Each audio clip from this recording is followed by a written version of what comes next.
ప్రజల కోసం పుట్టిన పార్టీ జనసేన పార్టీ. పిఆర్పి కూడా ఒక సైద్ధాంతికమైన బలంతో వచ్చిన పార్టీ కూడా. ఆ రోజున్న రాజశేఖరరెడ్డి రాజకీయానికి తట్టుకోలేక చిరంజీవి గారు వెనకడుగేస్తే పవన్ కళ్యాణ్ గారు ఓటమిలు కూడా, ఎందుకంటే ఇంకొక వేరే సామాజిక వర్గం నుంచి కానీ ఇంకా ఎవరు కూడా జీవితంలో పిఆర్పిని చూసి మళ్ళీ కొత్త పార్టీ పెట్టాలంటే భయపడే పరిస్థితుల్లో అన్న పార్టీ పెట్టి ఓడిపోయినప్పటికి కూడా, వెనకడుగేసినప్పటికి కూడా ఆ ఓటమి నుంచి పవన్ కళ్యాణ్ గారు పార్టీ పెట్టడం అనేది ఒక సంచలనమైన నిర్ణయం. ఆ నిర్ణయాన్ని ఎవరు ఏకేపించలేదు, ఎందుకంటే ఎవరికి నమ్మకం లేదు. ముందు చిరంజీవి గారు అంత క్రేజ్ ఉన్న చిరంజీవి గారు, అంత ఫ్యాన్ ఫాలోయింగ్ ఉంది, అంత బేస్ ఉన్న పిఆర్పి పార్టీలో పెద్ద పెద్ద లీడర్లు వచ్చారు. ఆ పార్టీయే తట్టుకోలేకపోయింది, చిరంజీవి గారే తట్టుకోలేకపోయారు.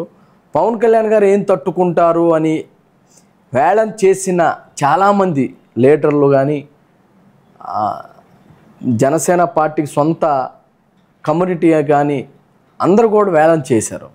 కానీ మాలాంటి యువత, రాజకీయాలకు కొత్తగా, రాజకీయాలంటే తెలియని యువత, మాలాంటి చాలామంది యువత పవన్ కళ్యాణ్ గారు నమ్మారు, ఏదో ఒకటి చేస్తారు అని. సుదీర్ఘమైన ప్రయాణంలో 2014 నుంచి మీరు తీసుకుంటే 2019 ఓటమి, 2019 తర్వాత 2019లో 2 సార్లు ఓడిపోయాడు పవన్ కళ్యాణ్ గారు, ఒకే సీట్ వచ్చింది.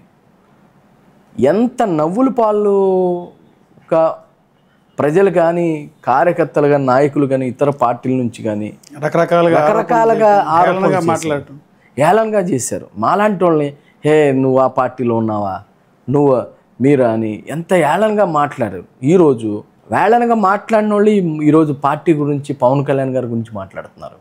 అంటే ఒక మనిషి, ఒక నాయకుడు అనే వ్యక్తి ఆయన తీసుకున్న నిర్ణయానికి కట్టుబడి ఎన్ని అవమానాలు వచ్చినా వెనక్కి తిరగకుండా చెప్పిన మాట మీద నిలబడినందుకు ఈరోజు 11 సంవత్సరాల తర్వాత విజయం వచ్చింది. మాకు 6 నెలల్లో పార్టీ పెట్టగానే వచ్చిన విజయం కాదు, ఎన్నో అవమానాలతో వచ్చిన విజయం. కాబట్టి మేమందరం కూడా విశ్వాసంతో పనిచేస్తాం మా నాయకుడు.